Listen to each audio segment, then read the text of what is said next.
我们一生合掌，给予我们答恩这么中根本纯真真实，行住人生我佛，给予这么中力量纯真主师，给你今天法会主尊，南无大慈大悲观世音菩萨，南无阿弥陀佛，南无大势至菩萨，顶礼坛城诸佛菩萨，一切护法金刚、护法龙天、护法神众。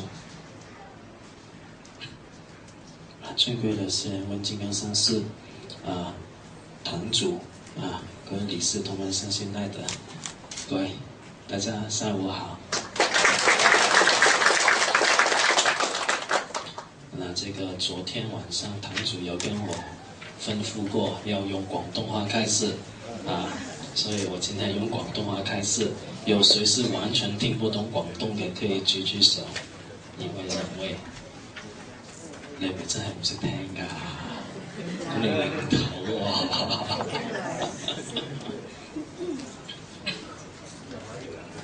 講華語還是講廣東都一樣的，對我來講，沒什麼分別。嗱，講華語嘅話，完全聽唔懂華語嘅，可唔可以舉舉手啊？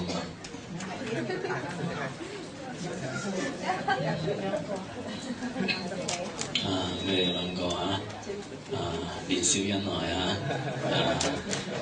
嗰邊坐低嗰邊就唔理啦。嗰個 echo 好似好緊要咁嘅樣啊！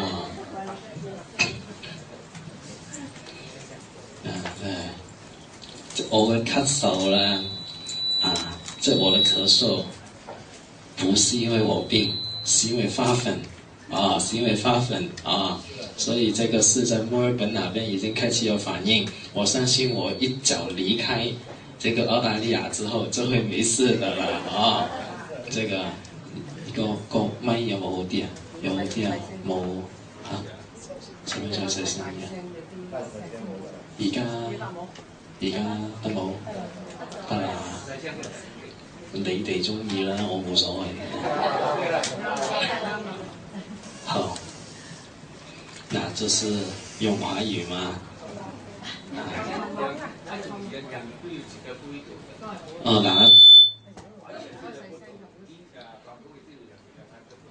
咁用廣東嘅可能會舒服啲嘅。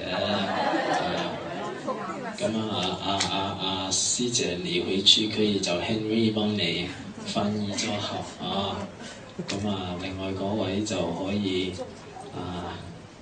阿彌陀佛啦，估下應該都好容易嘅啫好，我哋今日咧係做呢個觀世音菩薩嘅息災祈福超度法會咁我哋今日朝頭早外邊咧就遍灑甘露所以觀世音菩薩咧非常嘅慈悲令到今日唔會太熱咁我哋首先感謝呢個菩薩曾經喺呢個墨爾本嗰邊有同門同我講過，就係話澳洲係唔會落雨嘅尤其是係最熱嘅時候，佢話係唔會落雨嘅，只係落冰泡嘅啫，只係落冰泡嘅啫，唔落雨嘅。我唔知啦，我第一次嚟柏斯呢度不過就係早嗰排實在係太熱啦，未試過過一個40幾度嘅聖誕節嘅，聖誕節居然有40幾度，實在太過分啦，真係。燒豬真係咁我哋今日咧都係要講翻一個開示嘅部分因為本身嚟到講咧係每到一個地方都會本身係留意本身每到一個地方都會留意佢哋幾個嘅手印每到一個地方都會留意佢哋幾個嘅手印，咁樣咧發覺咧有幾個手印咧係好多嘅道場都會有比錯嘅現象，所以咧每去到一個地方都會同佢哋講，希望可以咧係糾正過嚟嘅。不過呢個道場我曾經都有偷偷地睇過，你哋都算係比較標準嘅一班你哋可唔可以做一個披甲護身嘅手印俾我睇下？啊，當我哋講披甲護身嘅時候，咁你哋擺喺邊度？唔需要怕醜㗎，好，果然比較老一輩嘅都啱，可以把你哋嘅玉手放落嚟啊，係寶玉個玉啊，唔係玉個玉啊。我哋呢個手印本身上嚟到講咧，去到好多地方都會發覺係有啲問題㗎。呢個手印咧，我哋叫做金剛合掌印。金剛合掌印。咁金剛合掌印本身上嚟到講咧，係有三個主要嘅重點。三個主要嘅重點。咁好多同門皈依咗20-30年嘅，有好多時候但係呢個手印都會俾錯嘅。有好多時候俾呢個手印都會俾錯嘅。咁第一個重點，所謂嘅金剛合掌印，講緊嘅隻手係合掌嘅，係合掌嘅。咁佢唔係金剛開掌印，佢係金剛合掌印，所以對手咧麻煩合埋，麻煩合埋。我哋睇根本上師弟個手印隻手合埋㗎，佢唔係金剛開掌印，我哋叫做唔係呢個咩啊？唔係斗笠帽啊，唔係嗰頂帽啊，所以唔好咁嘅樣，呢個好緊要，手係合㗎，呢個係第一個嘅重點，咁金剛合掌印第二個重點係佢相差嘅地方係第一個手指嘅關節，第一個手指嘅關節，唔係第三個嘅關節，所以唔係咁嘅樣㗎，唔係咁嘅樣㗎，而係第一個關節，第一個關節，呢個好緊要。第三個重點就係金剛合掌印隻手嘅手指係直嘅，意思即係話佢唔係咁樣，唔係咁樣，更加唔係咁嘅樣嘅。佢係雙手合掌，中間有少少空位係可以，但係佢係合掌，隻手指係直嘅。呢個係非常嘅緊要。所以好多時候見到我同學一到呢個披甲護身嘅時候咧，就好特別嘅。好多時候會有好多種唔同嘅手勢，呢個係好緊要。三個重點：手合十，第一個關節相差，手指直。呢個好緊要。當我哋做披甲護身嘅時候，係點天心、喉輪、心輪，左肩右肩，天心散印。我哋記得係天心，唔係頭頂。天心同頭頂係兩個地方嚟㗎，就好似我哋所講，依個膊頭，依個手，依個天心，依個頭。我哋係點天心，唔好。我哋好多時候咧喺台灣嚟就唔知係點樣咧，樓下有成幾千個人嘅時候咧，一到披甲護身咧，就見到下邊嗰啲同門咧就會哇咁樣叉喺頭頂上邊，有啲好誇張㗎，仲會係一個好大嘅半圓形散印嗰種，好得意㗎。咁你喺台上望到嘅時候咧，有陣時真係你就咁望落去，披甲護身會有6-7種唔同嘅方法㗎。我哋記得係點天心，唔係點頭頂。呢個叫頂輪，呢個叫做眉心輪，係兩個地方嚟㗎。法本係講話點天心，喉輪、心輪，左肩右肩，天心散印。咁點嘅地方係可以用手指、大拇指或者用手腕都可以。重點係點到天心。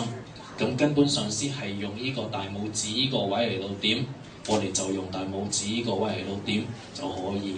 不過手指或者手腕都係可以嘅。最緊要點到天心。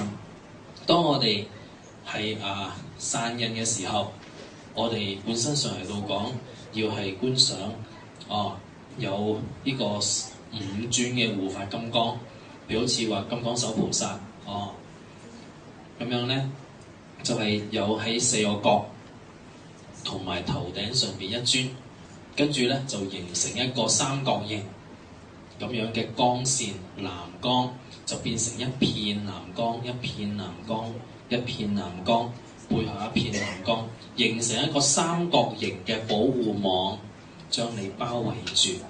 所以我哋點呢個空梭下就散印嘅時候，就觀賞四尊嘅金剛手菩薩或者四尊你嘅護法神，就形成一個三角形嘅金剛藍色嘅網包埋下邊㗎嚇，咁樣咧就將你包圍住。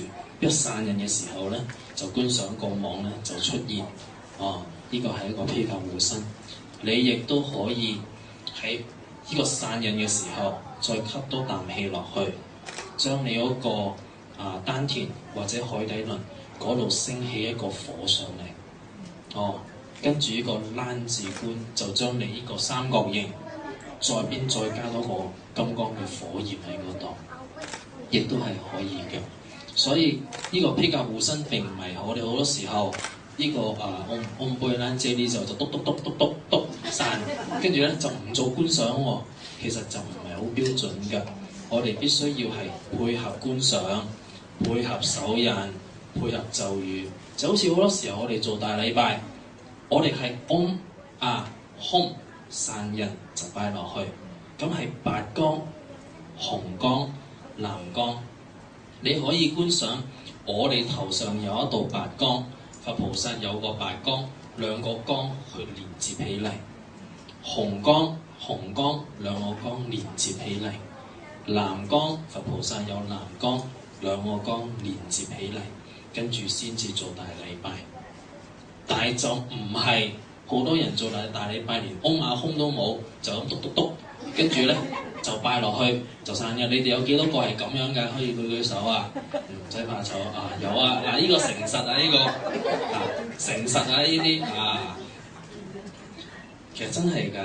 好多時候咧，尤其是做呢個梁皇寶懺或者做呢個真係寶懺或者係大悲寶懺嗰啲懺嘅時候，好多時候你拜成1000拜，你連空你都冇咗㗎啦。好多時候隻手喺度，揈一揈，跟住又落去，咁其實真係唔係好標準嘅呢種嘅做法啊！呢個我哋需要注意空咁擺落去。咁呢個係手印上邊第一個我哋要講嘅手印，披甲護身嘅手印。第二個經常會有好多同門比錯嘅手印，唔應該講話比錯我哋叫做大海超度手印，就係食飯嘅時候做超度，食飯嘅時候做超度。你哋可唔可以結一個大海超度手印俾我睇下？好，請將你哋嘅玉手拎上嚟俾我睇下。或者另外嗰邊即係可以睇到，係啦，係你哋係咪都係兩隻手按？依個師姐有智慧，識得反過嚟俾我睇。你哋係咪大家都係兩隻手按中指嘅？係嘅話舉手。左手、右手都係按中指嘅，可以舉手邊個唔係按中指嘅可以舉手？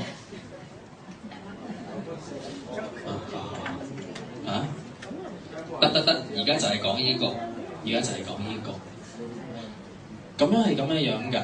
你哋有冇人聽過一句説話叫做左三右四？有嘅話可以舉手。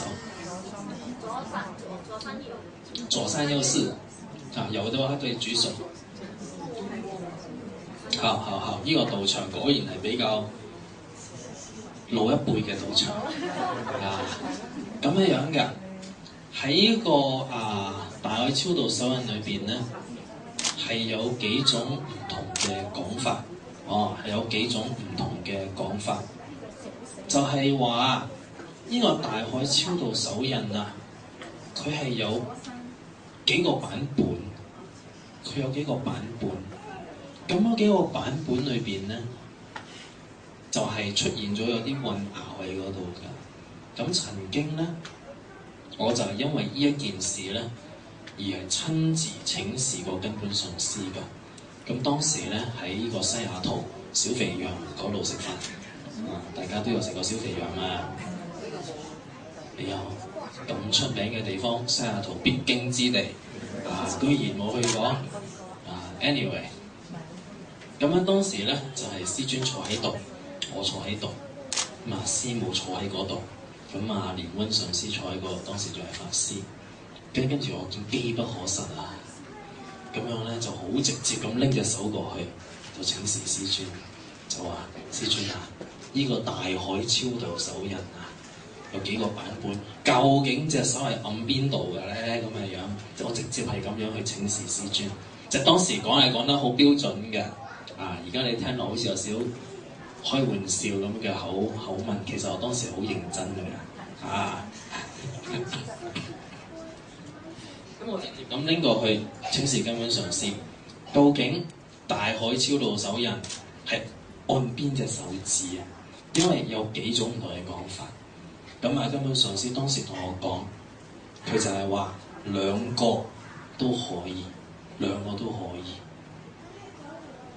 但係永遠都有個但係喺後面嘅。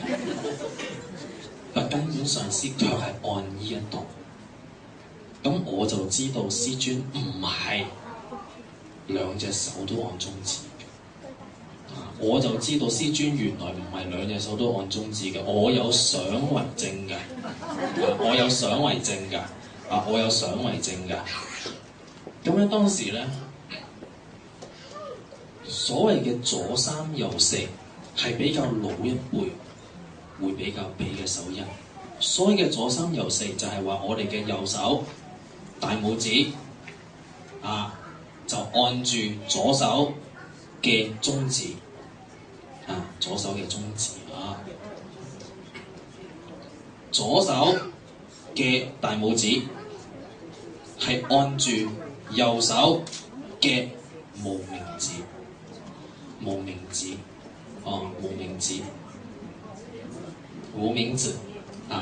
指，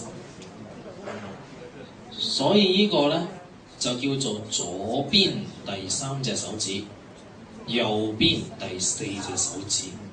所以叫做左三右四，係咁樣嚟㗎。依個印亦都叫做法旋印，都聽得明白冇？明白的話要有反應的。不然的話，可能你們上次所講，我以為你們睡着了。呢個叫做法旋印，係呢個係老一輩我哋所講嘅左三右四嘅超度手印。咁有人問：咁點解我哋會變咗兩個都按中指嘅咧？呢個係因為以前舊陣時嘅時候冇相機嘅，係用畫畫嘅。咁當你嘅手指好多喺裏邊嘅時候咧，畫下咧就會畫錯。因為你裏邊有好多行噶啦嘛，係咪？以前係畫畫嘅，畫下咧就畫錯嘅。但係畫錯之後咧就冇人講喎。咁樣一路落去10幾年咧，就好多人都係按中指嘅，好多人都係按中指嘅。所以根本上師就好慈悲，就係話兩個都可以，但係我哋要明白到根本上師按嘅係邊度，咁我哋跟住去按。如果唔係你西方咁行偏差15度，咁樣就去咗第2度。呢個好緊要我哋就要注意嗰個。你知啦，你10隻手指得10隻，你按錯一隻爭好遠嘅。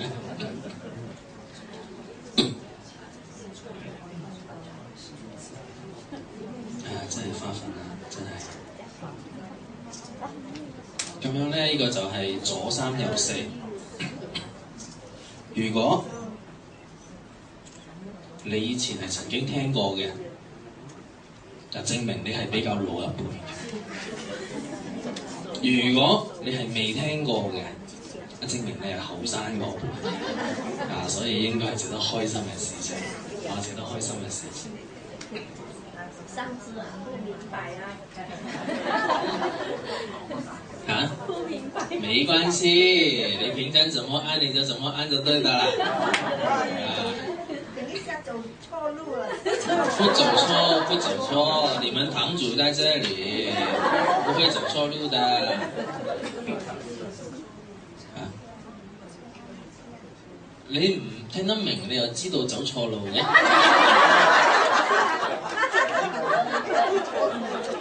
路餡啊！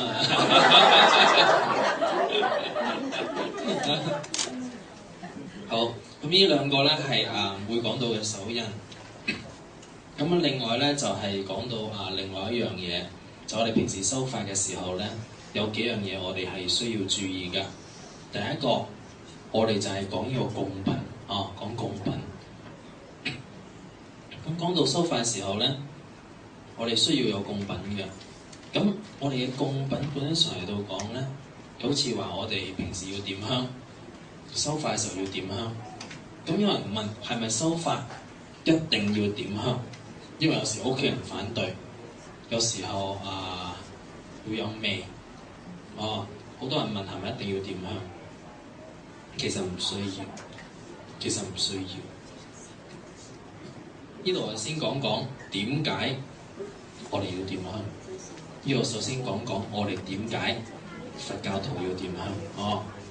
咁喺呢個2500幾年前咧，呢個釋迦牟尼佛嘅時代。咁釋迦牟尼佛開示佛法咧，就唔係話好似而家咁樣有間房吹住冷氣。其實我懷疑我嘅咳咧，可能係因為個冷氣啊，老人家唔吹得風啊，所以可以較細少少啦，咁樣。就依個得啦嗰邊又繼續吹你哋啊！老人家真係唔吹得，唔係嘅。好啊，吹住你哋個頭好啊！嗱，唔係話我話過5分鐘我一定好嘅。好，講翻呢度翻轉頭喺2500年前釋迦牟尼佛嘅時代，你睇下講嘢都順咗嘅。2500年前釋迦牟尼佛嘅時代，當時佛陀開示佛法嘅時候，係喺外邊草地嘅菩提樹下而開示佛法嘅。咁當時咧喺棵樹下開示佛法係有好多蚊嘅，係有好多蚊嘅，係有好多啲蚊仔喺度咁嘅樣嘅。啲弟子又唔可以喺度拗嘅喎，又唔可以喐嚟喐去咁嘅樣，坐得好定嘅喎。你俾佢哋釘，你又當布施啦，你又當布施啦。所以咧，釋迦牟尼佛嘅旁邊咧，通常都會插住一根香，咁樣咧就用嚟趕蚊嘅，用嚟趕蚊嘅。所以每一次釋迦牟尼佛開示佛法咧，佢前邊或者旁邊都會有支香，就係我哋現代科技裏邊所講嘅蚊香，係蚊香嚟㗎。佢嘅來源係用嚟趕蚊嘅，係蚊香嚟㗎。咁當時釋迦牟尼佛開示就有一支香。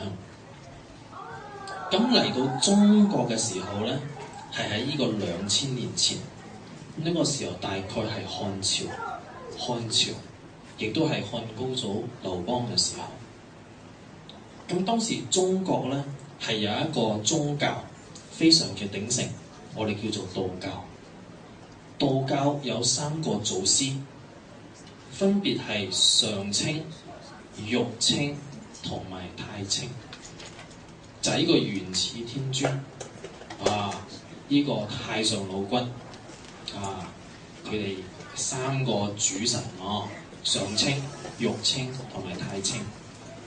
咁樣喺呢個以前嘅道教咧，係要點3支香嘅，係代表上供三清嘅意思。上供三清。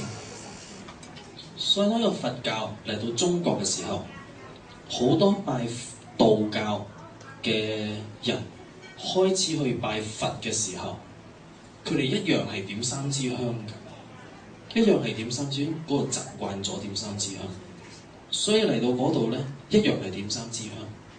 咁2000年落去咧，中國嘅佛教就係點三支香嘅。中國嘅佛教就係咁樣，所以點三支香嘅。但係除咗中國嘅佛教之外，喺泰國、日本、西藏、韓國、寮國、斯里蘭卡，全部係點一支香嘅。係得中國嘅佛教先至係點三支香嘅，因為其他嘅佛教啊，其他嘅國家係行緊以前嘅原始佛教嗰條路，所以係點一支香嘅。所以咧，我哋好多時候睇到西藏嗰啲香塔咧，係得一個窿㗎，唔會有3個窿俾你點香嘅。哦，所以係咁樣嚟。所以當我哋翻之前個問題，拜佛修法係咪一定要點香？唔需要，唔需要，除非你屋企好多蚊，除非你屋企好多蚊。如果唔係，係唔需要。如果你點香、搖鈴或者係做其他嘅嘢，喺度轟轟轟咁樣4、5點凌晨，咁會影響到其他人嘅話咧，呢個係唔需要㗎。係唔需要㗎。哦，咁另外供品嗰方面，有啲人話你喺壇城供咁多蘋果，觀世音菩薩，今日觀音菩薩主尊哦，觀世音菩薩係咪會喺壇城上邊落嚟食咗你個蘋果咧？係會唔會先？話會嘅舉手，大家都知道唔會。非常嘅有智慧，俾個掌聲自己先。我哋都知道唔會，觀世音菩薩唔會喺壇城上邊落嚟食咗你個蘋果。問題係，既然唔會，點解壇城仲要有咁多供品？呢個先至係重點，呢個先至係重點。如果觀世音菩薩唔會喺壇城上面落嚟食咗你個蘋果，點解你壇城仲要有供品？點解修法仲要擺供品？呢個就係問題。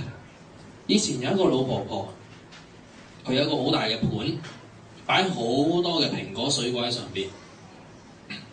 有個後生嘅，好似呢個博士咁嘅樣嘅走過嚟，阿婆。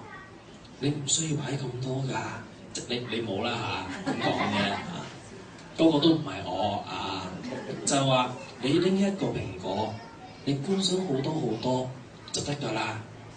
跟嗰個阿婆咧，個師姐咧就同呢個師兄講：唔得㗎，你供一個就係一個，你供2個就係2個，你唔可以佛菩薩㗎。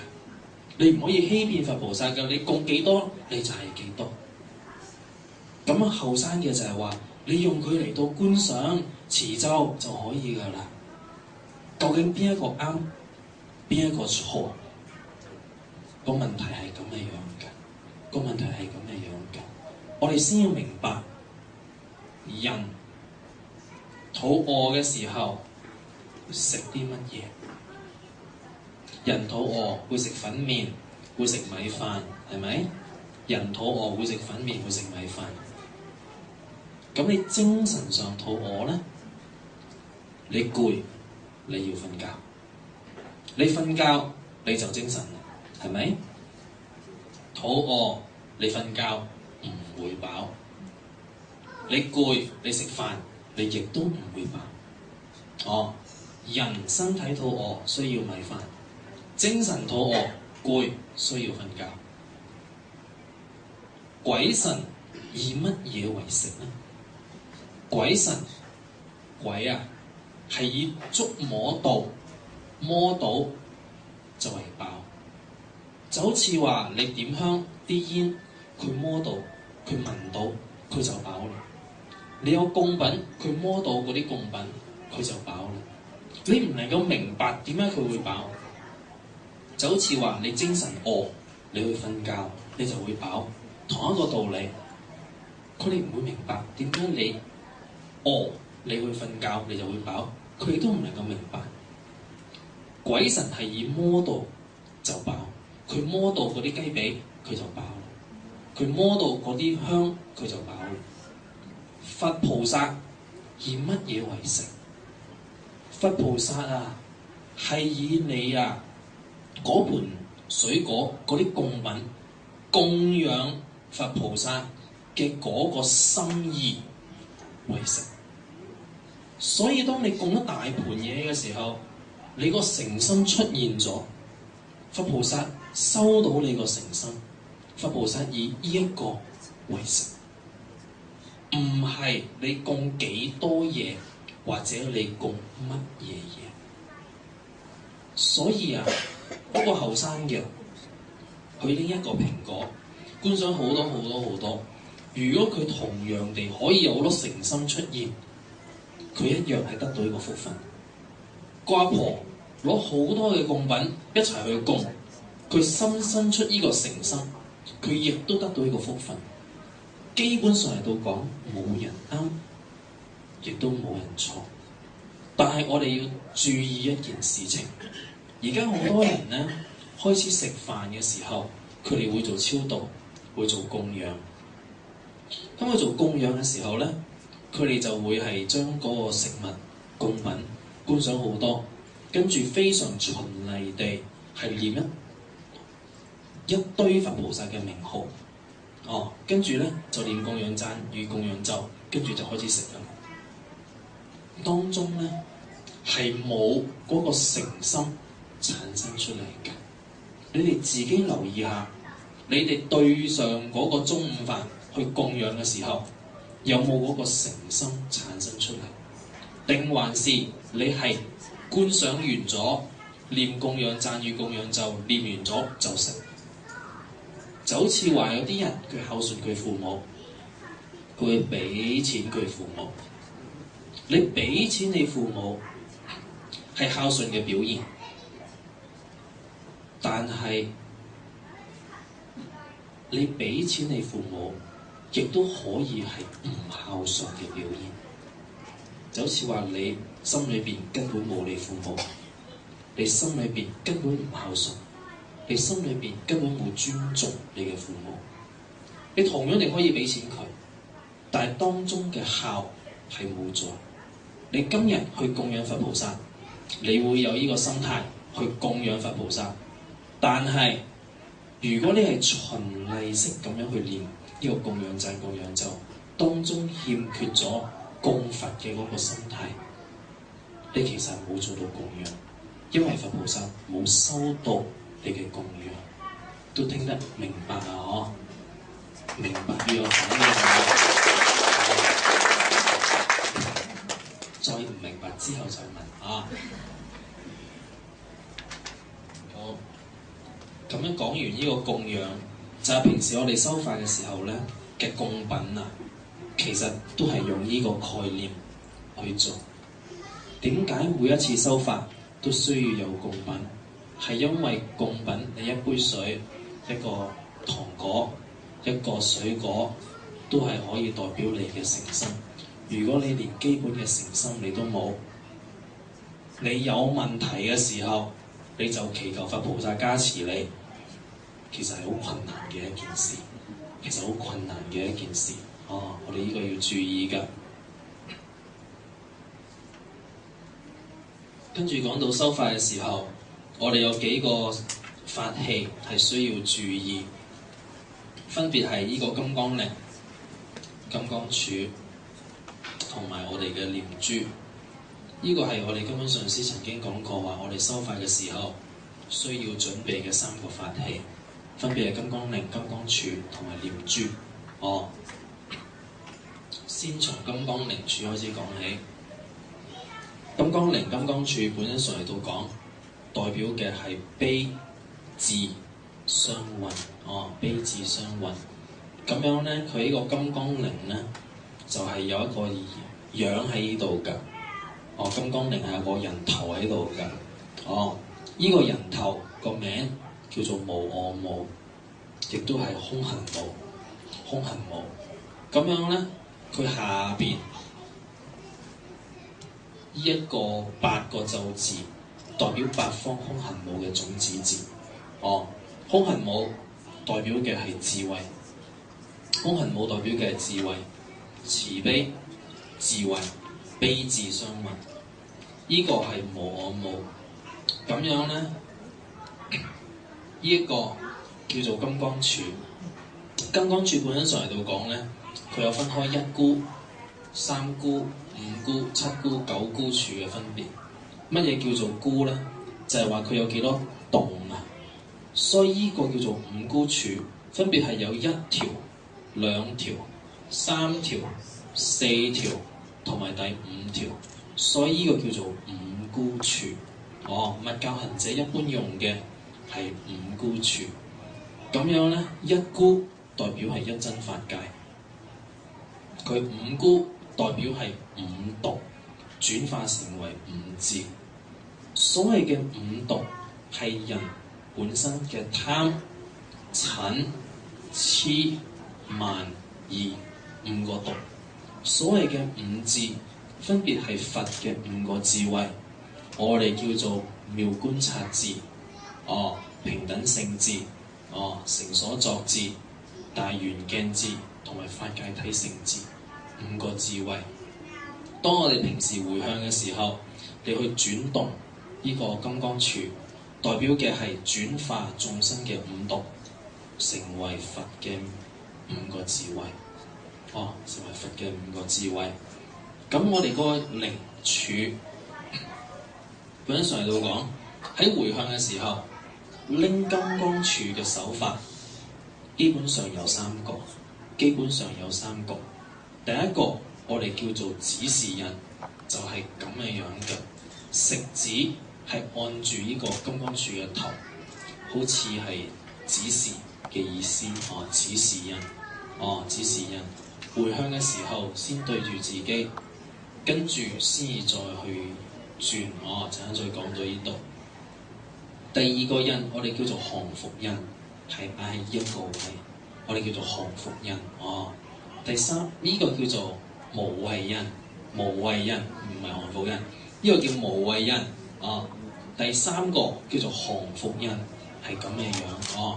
所以降伏印係用嚟做羯摩嘅時候先至用，無畏印係用嚟做呢個入定嘅時候用，指示印係用嚟回向嘅時候用。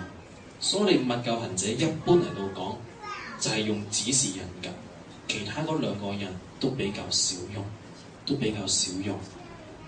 當我哋開始搖鈴嘅時候，我哋回向願一切所求嘅願望達到如意圓滿，轉一個圈。願一切災難病難推散無疑，轉咗個圈。咁你要觀想就係旁邊係黑夜嚟嘅，係夜晚嚟嘅，夜晚嚟嘅。跟住你轉一個圈嘅時候咧，就出現一個火圈，一個火圈。跟住再轉多個圈嘅時候咧，又出現第2個火圈。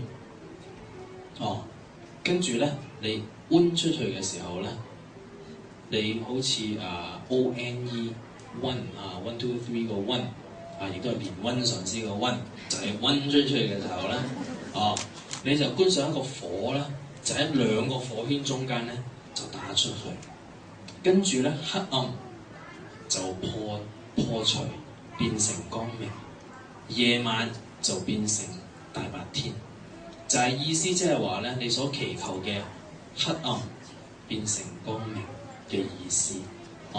所以個回向呢個係咁樣嘅意思嚟嘅。咁我哋擺鈴嘅方法，本身上嚟到講，譬如話而家係同修或者法會，壇城喺後邊，銅門喺前邊，我對住啲銅門，咁樣咧，佢嗰個無我母就係向前嗰度睇，金剛杵放喺佢嘅後邊。哦，所以如果你睇唔到嘅話就係咁嘅樣嘅，就係無我冇往前看，金剛杵放喺佢嘅後邊。如果你同修完咗，放翻上壇城上邊，無我冇向前看，金剛杵放佢前邊。如果係自己屋企一個人修法，壇城喺前邊，我向住壇城，無我冇向我，金剛杵放我嘅前邊，都聽得明白嘛？佢另外一個擺法就係話金剛鈴放左邊，因為係左手用；金剛杵放右邊，因為右手用。放嘅時候盡量咁樣放，唔好咁樣放，因為你咁樣放嘅時候咧，佢前面嗰人咧就會篤到佢嘅，就會篤到前面個人嘅，咁樣就唔係咁方便，所以咧就係打橫放篤嗰邊，咁樣咧就唔會篤到前面個人嘅，所以金剛杵打橫放，唔好打直放，呢個我哋需要注意。喂，你作盤咁穩，應該冇嘢嘅。好，另外咧，講咗咁耐先跟啦，就係念珠。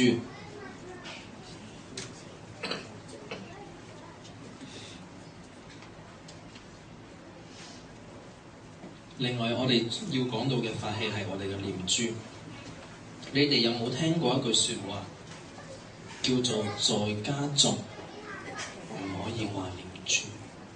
有嘅話舉舉手。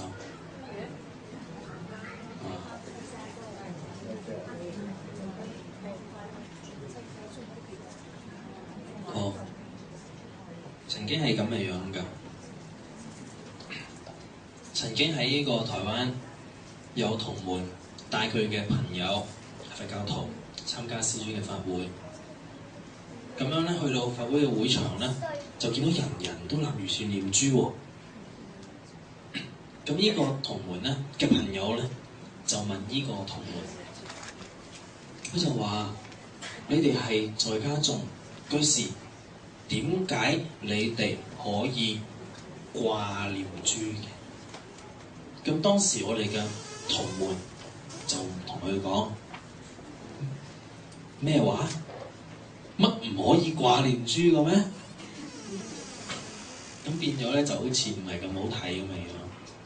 跟住呢個同門就走過嚟問我，佢就係話：上師係咪在家仲唔可以掛念珠？咁講到呢個話題，咁真係有段古要慢慢講下。一條念珠本身上嚟到講。有108粒，有108粒，108粒代表108個煩惱。咁有多人話係咪有咁多煩惱啊？108個煩惱，其實係咁嘅樣㗎。喺呢個佛經嘅記載，人係有煩惱嘅。人有6根，所謂嘅6根。就係眼、耳、鼻、舌、身、意，每一根有6個煩惱，因為觸及6塵，所以會有6種嘅煩惱，所以人就有36個煩惱。佛經將過去世、現在世同埋未來世加埋一齊，就有108個煩惱，所以一串念珠講緊嘅係過去、現在、未來一切身口意所做出嚟嘅煩惱。一串念珠嘅意思係咁樣解嘅。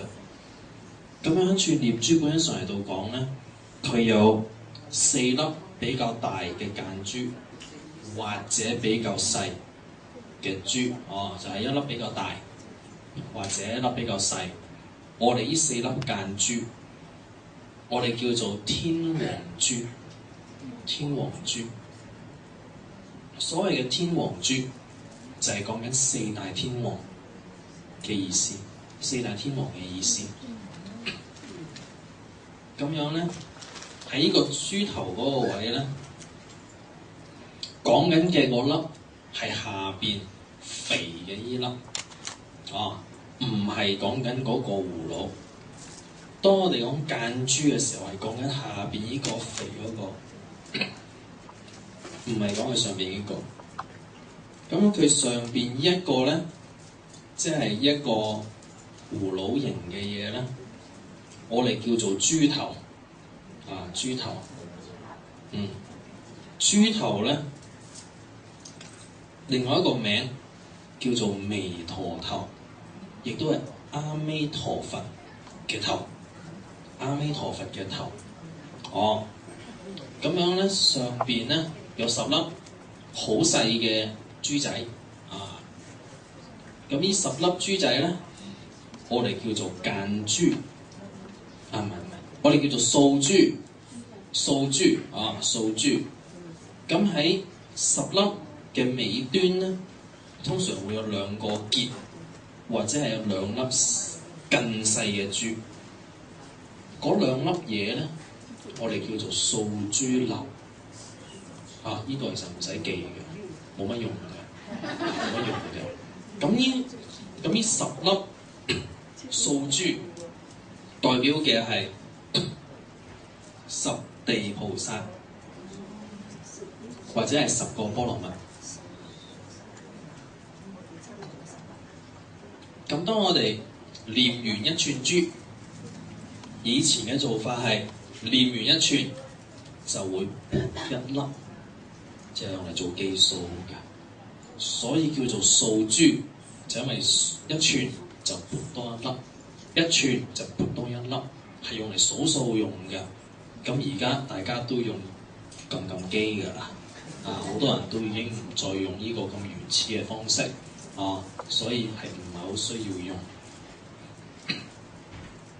我哋平時有個習慣，喺呢個佛教傳統佛教裏邊，念珠係用右手嚟到撥嘅。先唔好同我講用左手。傳統嘅佛教每念完一句佛號，係左手往下按。所以係由呢個頭位開始，念完一個佛號，右手往下按，念完一個佛號往下按，記得係往下按，唔係向上推。有好多人念嘅時候係念咗係向上推咁樣嘅，其實係念完一片，右手向下壓。呢個右手向下壓。咁當我哋喺呢一個位開始念到嚟到盡頭嘅時候咧，有好多時候有好多同門好精進。佢會繼續念，即係佢會念超過108片。好多時候，有好多同門有陣時會念到呢度嘅時候咧，佢會跨過去繼續念㗎。有冇啊？有啊，比較正常啲啊。就係話好多時候念到嚟呢個盡頭108片嘅時候咧，你會跨過去繼續念㗎。好多同門呢個動作其實係唔啱㗎，呢個動作其實係唔啱㗎。我哋叫做越法罪，咩叫做越法咧？就係話我哋念呢個經、念呢個咒、念呢個佛號，唔應該跨過阿彌陀佛嘅頭，同埋跨過觀音菩薩嘅珠而過。所以有一句説話叫做不過觀音珠，不跨彌陀頭。意思即係話，當我哋念到呢個盡頭嘅時候咧，因為呢個珠頭係代表阿彌陀佛，呢個係代表10地菩薩，亦都代表觀音珠。我哋念到盡頭嘅時候咧，唔應該跨過去繼續念，呢個係唔應該做嘅做法嚟㗎。咁樣應該點樣做？先至啱呢？我哋嚟到嗰個盡頭嘅時候，我哋要掉翻轉頭念，掉翻轉頭念。所以個做法係咁嘅樣㗎。嗱，譬如我哋喺呢度，譬如話我哋喺呢度開始啦，咁我哋念到盡頭啊，嚟翻呢個結尾嘅時候咧，我哋要將佢反轉，另外嗰邊念翻過去。所以咧，佢就會變成係一串珠，依度念過去，依度念翻過去，依度念過去，依度念翻過去，咁樣。所以當我哋喺依度開始念到盡頭呢一度嘅時候咧，我哋要將佢反翻轉，咁啊可以繼續念翻另外一邊。如果唔係咧，我哋好多時候係犯咗基本嘅戒而唔知道。而家都清楚啦，咁如果你話我以前已經一直咁樣念，咁點算咧？咁樣你就扮乜事都冇發生過，我又冇聽過你講話你咁樣做，你亦都從來冇咁做過，就繼續咁念就得㗎啦。總而言之，之後唔好再跨過去就得啦。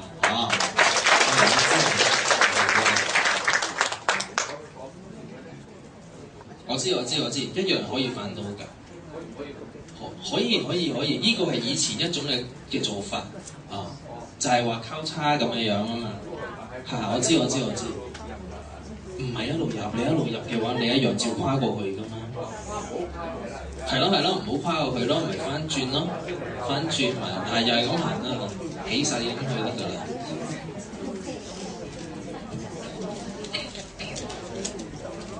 好，翻原第一嗰個問題。翻第一個問題，係唔係在家中唔可以掛念珠呢個問題？其實係咁樣嘅。根據原始佛教傳統中國嘅佛教，傳統佛教唔係原始佛教，係傳統中國嘅佛教，傳統佛教。在家中係唔可以掛念珠嘅。在家中係唔可以掛念珠嘅。你必須要係出家受三壇大戒10年之後，先至可以掛一串念珠喺個頸度。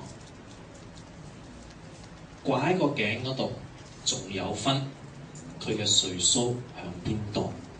呢個係比較特別嘅地方，就係話你嗰個豬頭，如果係掛喺後邊嗰個背脊後邊中間呢個位，傳統佛教就係話呢一個出家眾係呢一間廟嘅住持或者長老。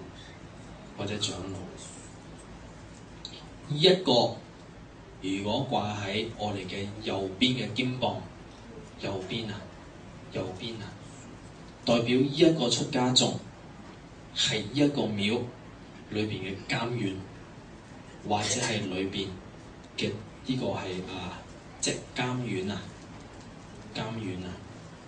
如果呢一個念珠嘅珠頭係掛喺我哋左邊嘅肩膀，代表呢一個出家眾係嚟依間廟掛單嘅。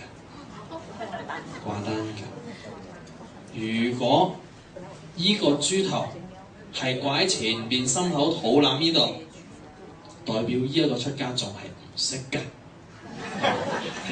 嘅，所以我哋平時睇一個人掛嗰串念珠咧，你哋就知道邊個可以欺負，邊個唔可以欺負。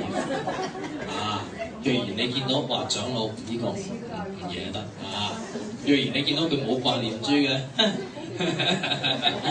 講笑啫，呢個開玩笑啫。掛喺頸上面係一個圈，掛喺頸上面嘅念珠係一個圈。唔可以掛喺頸上邊，好似在家做居士，拎喺手上面咁行，係2個圈。擺喺張台上邊係3個圈。哦，咁平放，呢個係基本嘅戒律。有好多人串念珠好長，佢哋就會將佢捲啊捲啊捲啊捲啊捲啊，跟住1個圈好細袋喺袋裏邊。呢個係唔如法㗎，呢個係唔如法㗎。正常嚟到講係3個圈擺喺個台上邊，唔理你嗰串念珠有幾長，唔理你嗰串念珠有幾長，係3個圈。哦，係3個圈。如果你嗰串念珠好長，咁你就揾張大啲嘅台，就揾張大啲嘅。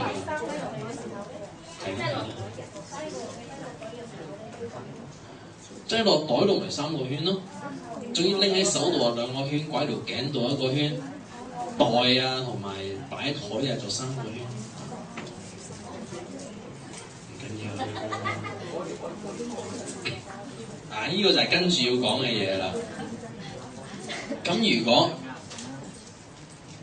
好多人問，但係我哋而家真係中人人都掛念珠喎，點算呢？呢個係師尊嘅慈悲啊！師尊嘅慈悲。總而言之，人人都做長老，人人都做住持，咁啊啱㗎啦。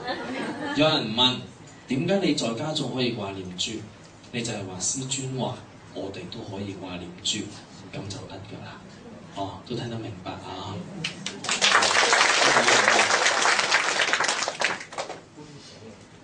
唔使觀想光頭嘅。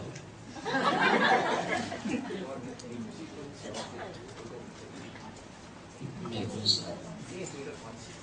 哦，呢個基本上頭先都講過啦，就係話我哋呢個念珠咧，本身有108粒，咁佢有4粒嘅間珠，呢個係比較細寸，所以冇㗎。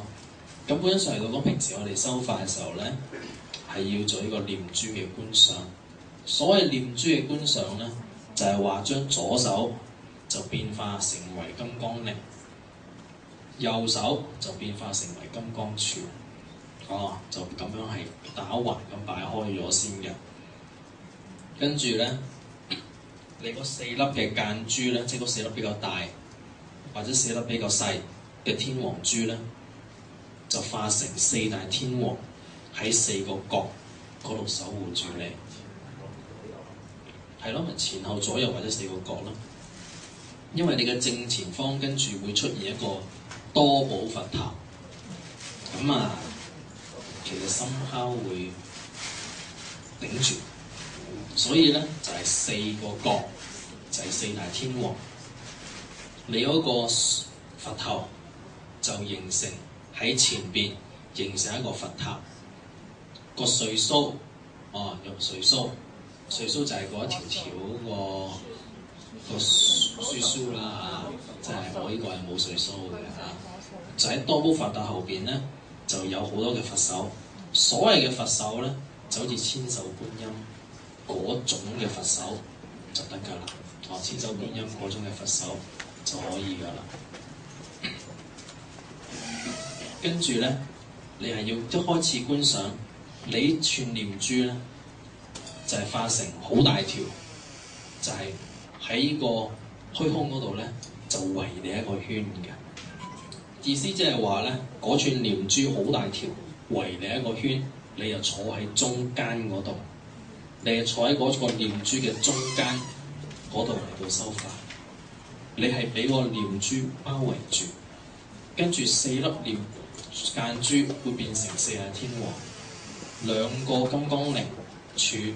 即係金剛鈴、金剛杵就會喺兩邊圍住咗你，前面就出現多寶佛塔同埋佛手，跟住要觀想金剛薩埵放白色嘅光明喺你嗰串念珠嗰度係繞一個圈。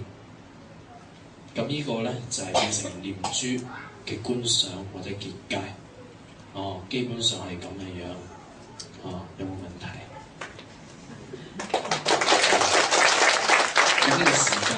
都已經過咗1個小時。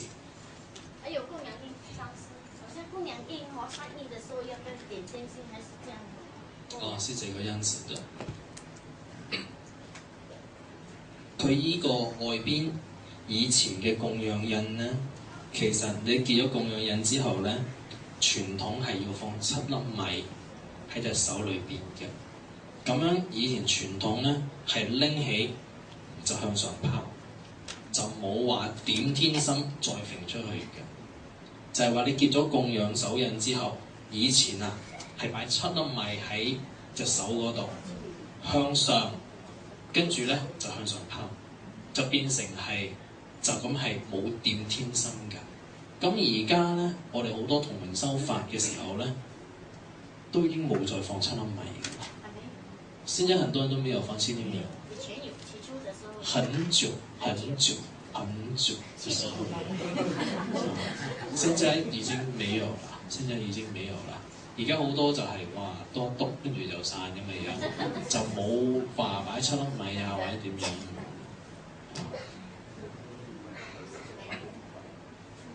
咪明人見人喺度拋，好得意㗎。以前冇而家冇㗎啦，係以前嘅事啊。但係當咁問到嘅時候，你唔一定要點天心嚟散嘅。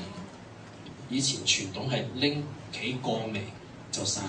佢以前亦都有分開所謂嘅喺結個供養印喺嗰個頭，喺嗰個心同埋喺個際輪3個去分，亦都以前都有咁樣去分，就係供呢個嘅佛菩薩啊，供呢個護法同埋供呢個鬼神，即係呢個係有供呢個佛菩薩護法，或者係供佛菩薩護法同埋鬼神，係有分上中下3邊。不過而家全部都擺喺心口嗰度咁結嘅嚇。我知佢擺個印嘅地方啊，冇話再擺喺上邊，擺中間或者擺下邊，就咁就係好多。而家都已經簡化得好開心㗎。好。可以示範你用持咒念珠嗎？是你說用右手嗎？可以用左手是嗎？傳統佛教是用右手，但是你要用左手都是可以的。那你說用右手這樣托住啊？對啊。這樣是順時鐘還是逆時鐘？你說啊。我們以前是這樣，我們用左手這樣托住是，但是不對的。沒有說不對。我講廣東話係聽得到嘛？聽得到。點解要用左手呢？係因為民間信仰。傳統嘅佛教，左手永遠係揸住個青海，係永遠揸住個戒衣嘅，係用右手嚟到去練。因為左手係需要拎住嗰個戒衣，以前係冇呢啲所謂嘅夾嘅。佢哋拎住菩薩戒衣或者係拎住戒衣，我哋係要用手揸住，代表嘅係持戒。所以你唔能夠話用左手去練嘅，左手永遠係揸住呢一個係唔放嘅。所以以前傳統佛教永遠係用右手嘅原因，其中嘅原因喺呢度。點解我哋會用左手念珠呢？係因為傳統嘅民間信仰，佢哋覺得右手係用嚟打交嘅，右手係用嚟做唔好嘅，斬豬切肉劏雞等等，右手係唔乾淨嘅。所以有好多嘅宗教係用左手點香，左手做其他嘢啊！點完香仲要向後3步先至再轉身。佢哋認為你點完香馬上轉身，屁股對住佛菩薩唔恭敬，呢個係民間嘅信仰。咁在座呢啲人就慘啦啊！全部對住啊，你哋咧就對住後邊4大天王啊！依然根本上師講過啊，左手右手都係你嘅手，乾淨唔乾淨唔係睇你左手定右手㗎，係睇你個心乾淨唔乾淨㗎。你上完香仲要褪3步先至再轉身走，呢個係擔心屁股對住佛菩薩，但係你後邊冇佛菩薩嘅，你左邊冇佛菩薩嘅，你右邊冇佛菩薩嘅。你佛菩薩一定喺你前方嘅，即係呢個係民間嘅信仰。亦都有好多其他㗎，上香要先上呢度，跟住左邊開始計順時鐘咁樣去，呢個係有根據，呢個係有根據，但係並冇分話左手或者右手。亦都有一個講法就係話地藏經唔可以念㗎，你念地藏經咧就招鬼啊！呢個係民間嘅一種唔係好有智慧嘅講法。有好多其他嘅觀念，根本上師以前都有開示過，所以左手同右手，你用邊隻手念都唔緊要，哦。但係傳統係用右手，因為左手啊要持戒，左手要持戒，所以你唔能夠持住咁樣嚟到念嘅，啊，所以喺傳統佛教係用右手嘅原因係咁嚟嘅，啊，有冇其他？仲有冇其他嘅問題？上次啊，那個念珠可以戴手上的嗎？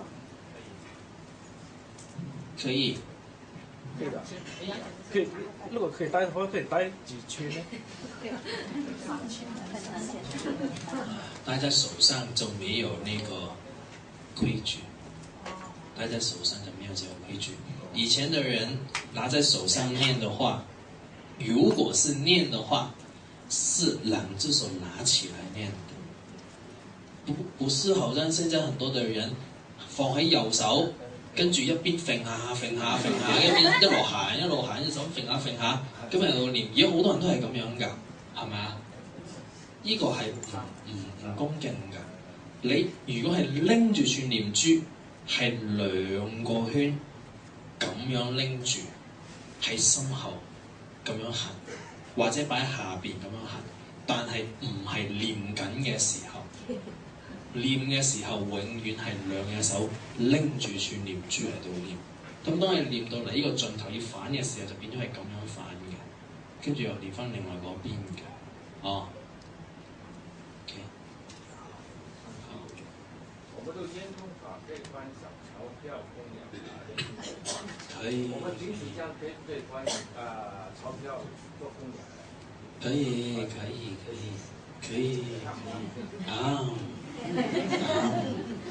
伸出你嘅歡喜心啊嘛！可能有啲佛菩薩好中意你呢個幣嘅。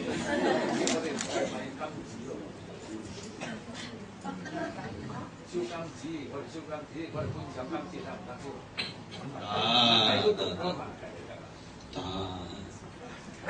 其實比較少供養金紙俾佛菩薩。供養金紙通常係俾鬼神，因為佛菩薩用着呢啲金紙，好似華宮冥金係俾冥府嘅居民用，好似嗰啲5億、10億、50億嗰啲咧。咁呢個以前有個笑話嘅，即唔係笑話，真實嘅故事嚟㗎。咁啊喺盂蘭有一個我哋嘅同門咁樣咧，託夢俾佢嘅祖先。俾佢嘅後人，託夢俾佢嘅後人，就話阿女定還是阿孫定點樣啊？就話你下次燒嗰啲金紙咧，嗰啲面額唔好咁大，下邊冇得找啊！真係有個咁嘅夢啊，幾搞笑啊！佢話唔好燒咁大張50億。買支雪糕咯，人哋都冇得找啊！真係啊，佢好得意啊！真係有咁嘅夢喎，跟住翻嚟問我，真係你咪豪俾佢啦，唔使找㗎，嚇冇細，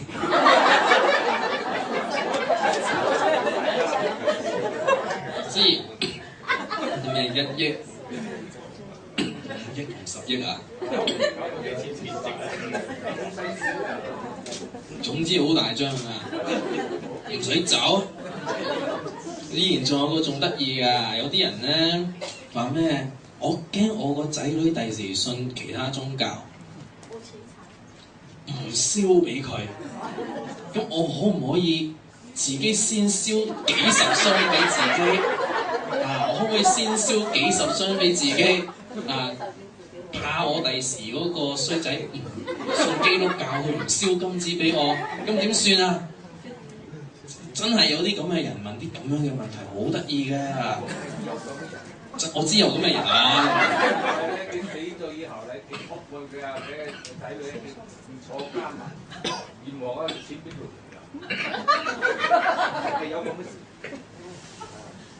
有冇收啊？收你講收你平衡好下。我哋聽得唔聽得啊？你有咁嘅事姓王或者？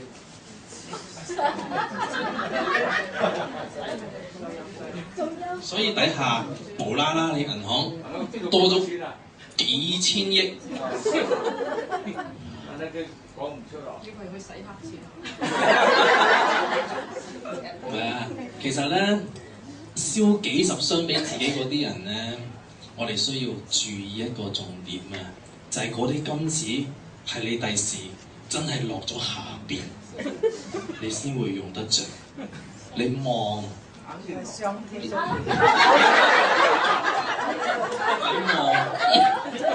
你望你去西方極樂世界啦。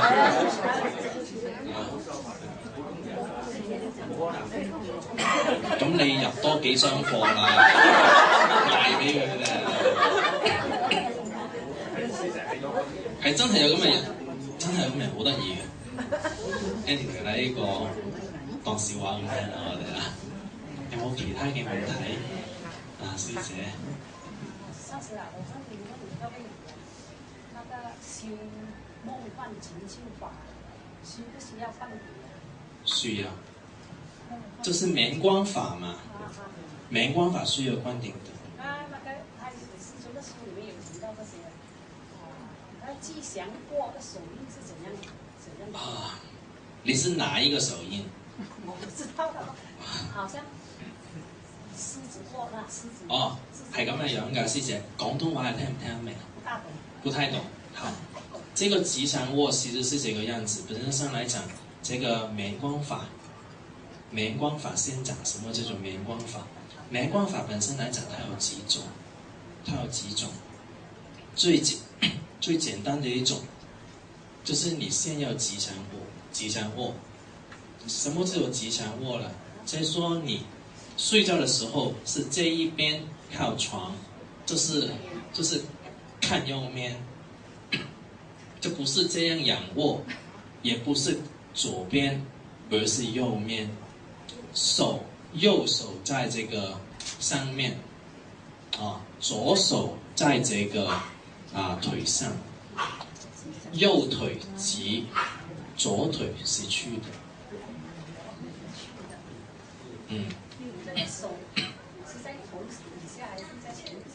以前沒有 pillow， 所以以前手是在頭底下。現在有 pillow 了，就不需要。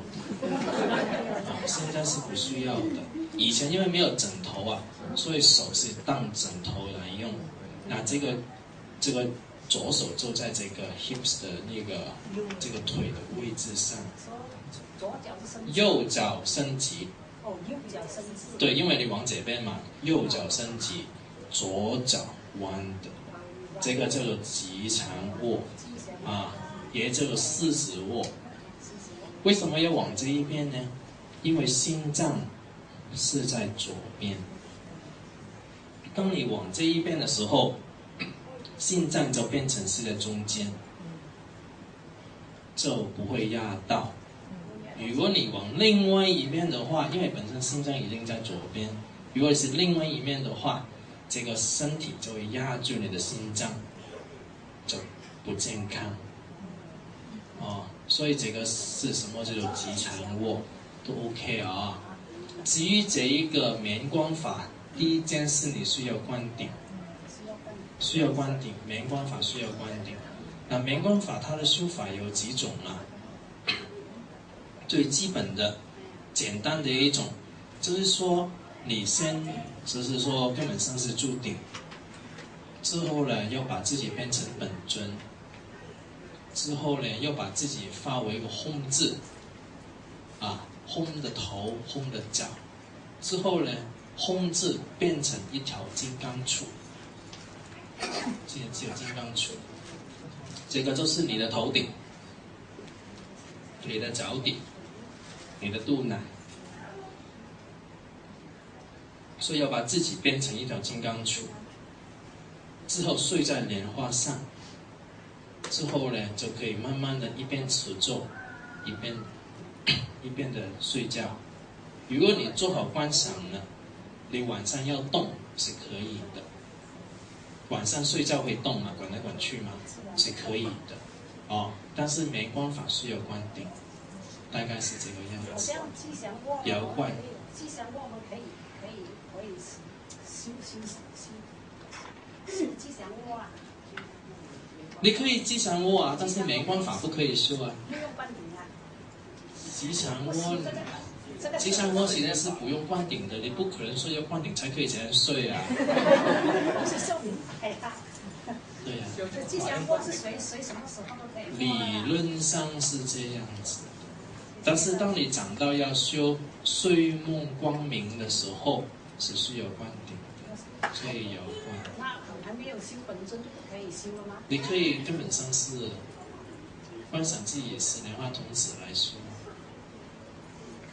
可以观想上师，对，上师可以。好，谢谢上师。没关系。然后修法讲究这个要观想清楚，那要观想到怎么样的程度才算是观想清楚？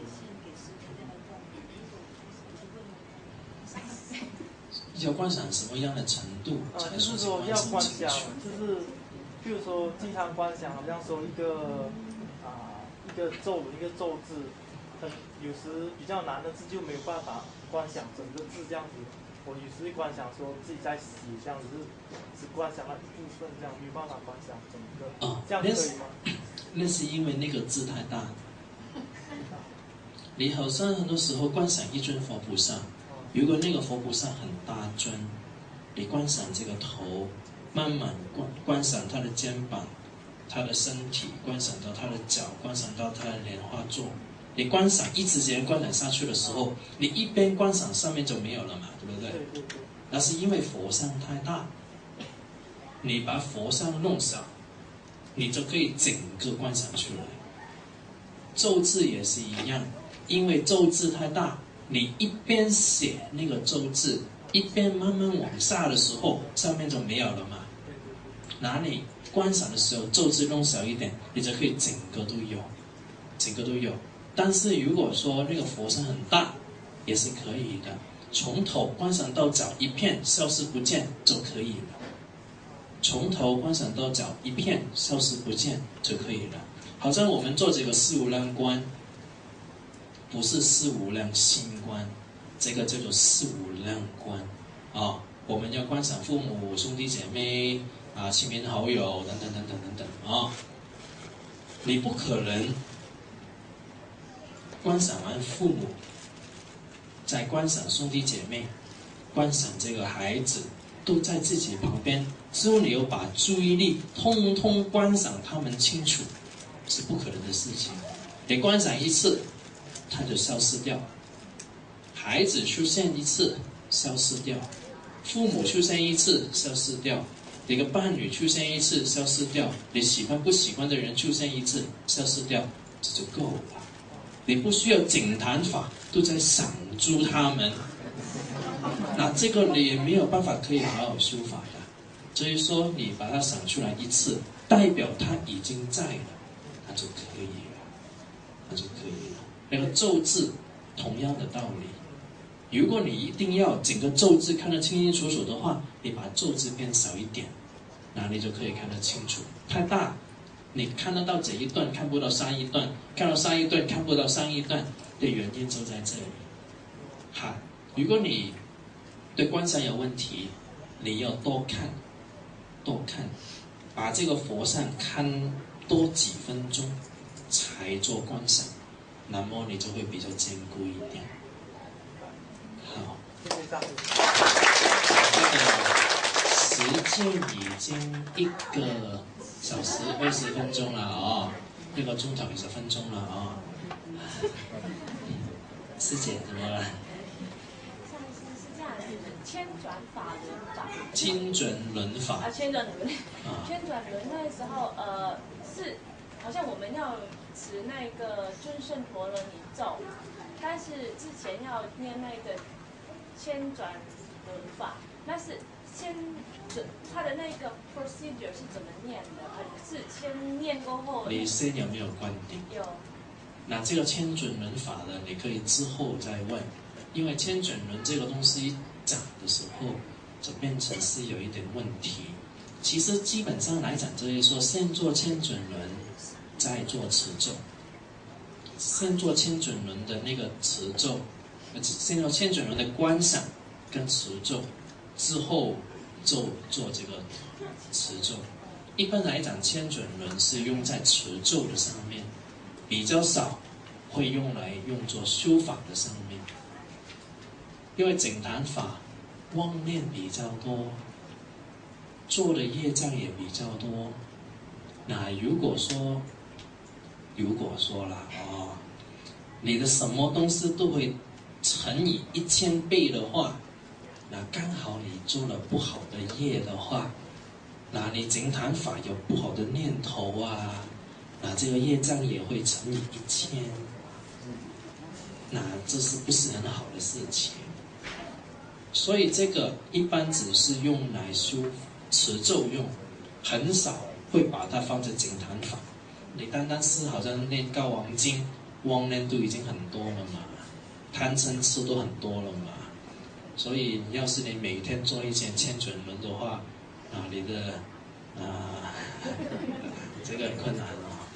這很困難咯。好。上師請問，好似我哋供養食就早上一次，晚上一次食飯，好似我哋供嗰啲嘢，早上食咗，夜晚黑又食，可以仲可以做功用啊？如果同一樣嘅嘢，你知道佢已經供過一次嘅，你就唔好再供。新鮮嘅啦。理論上係咁，譬如好似話你煮飯炒飯，你供晒成盤炒飯，跟住你食唔晒，中午或者夜晚又食，咁你同一盤炒飯就唔會再供，就唔會再供。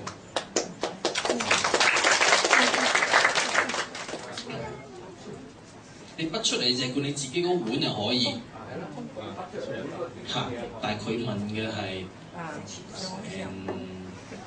個食物其實呢個好簡單嘅道理，就好似我哋嚟做護摩，你買酒，你係倒一杯仔咁供一杯仔，咁你嗰支酒仲可以繼續倒，你一次過成支酒咁供咧，你嗰支酒就唔可以再供，即係同一個道理咯。食飯嗰個都係一樣。有一個比喻啦，超華祖。嗰啲生果嚟供用咗，供用咗嗰啲生果，跟住今日嘢仲有收穫嘅，就係咪要回果？唔需要。就係唔需要。供品喺壇城上，好似話放喺燈茶果嗰個果，每日換一次就夠㗎啦。因為你收幾壇法咁精進啊？你嗰個。如果你收幾壇法咧，同埋你壇城上邊嗰個花香燈茶嗰個果係唔相同㗎。你花香燈茶嗰個咧，就一日一個就可以㗎啦。咩生果？花香燈茶嗰個果，即係水果啊、蘋果啊，你一個你朝頭早你收法嘅時候唔要共用咗咯。我知。你夜晚再收法咧，你前面擺多啲。擺多啲糖或者係擺個生果或者係咁樣就可以㗎啦。你唔需要話全部換晒，不過如果你要換都好好嘅，冇話唔俾換㗎。你要換你可以換㗎，但係一般人要講似話個水同埋滑水，我哋唔會每次收法都換㗎嘛，係嘛？你冇理由話每次收法你都換水同埋滑水，我呢個淨係擺一次㗎，朝頭早換一次。水滑水同埋個果，朝頭早一次。如果你夜晚再要收法，你就可以前面擺個供品或者加上去咁樣樣。一般嘅人都係每日收一壇嘅，冇乜人好似你咁精進，一日收4、5壇。哇！你講咁多問題，總之嘿，拜地地公啊，拜土地。咁唔係包住，唔係包住咧，你燒香時咪好多香嘅，點5支香啊，3支香。包住啲咩啊？食物啊，有煨哥啊，有煨哥嘅煨嗰個就唔相同，嗰個又唔相同，係咁。你即係話包住啲食物，啲煙跌晒落嚟，會整污糟啲食物，可唔可以包住佢唔打開啲食物？係咪咁樣啊？可以嘅，可以嘅，可以嘅。如果驚你唔包啊，你點解食到自己嗰啲醬沙？係咯，唔使。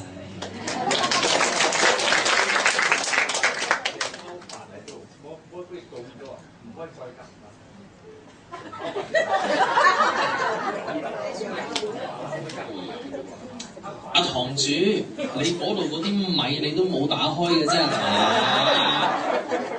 你嗰度啲米都成包噶嘛，你冇打開㗎。佢都好似啲水你咁樣，你都唔係話逐瓶開蓋嘅啫。你唔能夠話你供養佛菩薩食飯，你仲要睇埋佢食埋落肚，你買筷子跟住抹埋嘴，唔使㗎。你就好似話嗰啲水啊，或者嗰啲麵包，你都冇打開個麵包啊，開嗰個水蓋啊，咁佢冇摸到，唔使㗎。識開㗎啦，佢哋。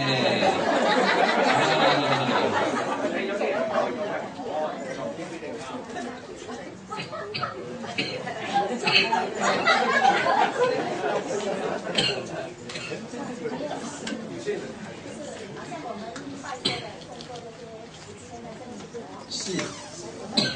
来一次哦，被供什么哦？對。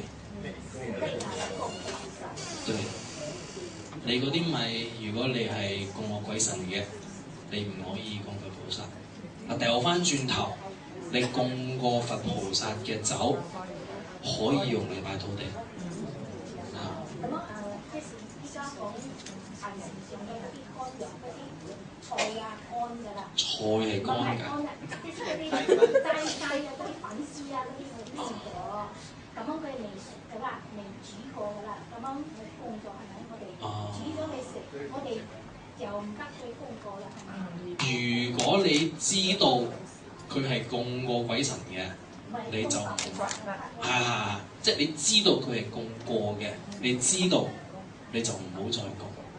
你唔知道嘅就 OK。你唔知道啊嘛。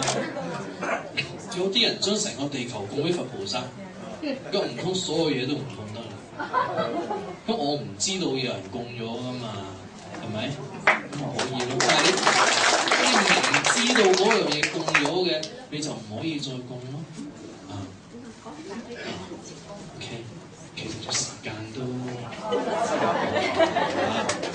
咁呢度咧最後亦都係非常之感謝呢個原祠堂呢個堂主同埋所有嘅理事嘅邀請可以嚟呢度同大家結一個嘅善緣，希望喺呢個嘅將來亦都係會再嚟呢度同你哋再結一個善緣。感謝呢度嘅義工，感謝呢度嘅同門。咁我哋今日嘅開示就到呢度為止。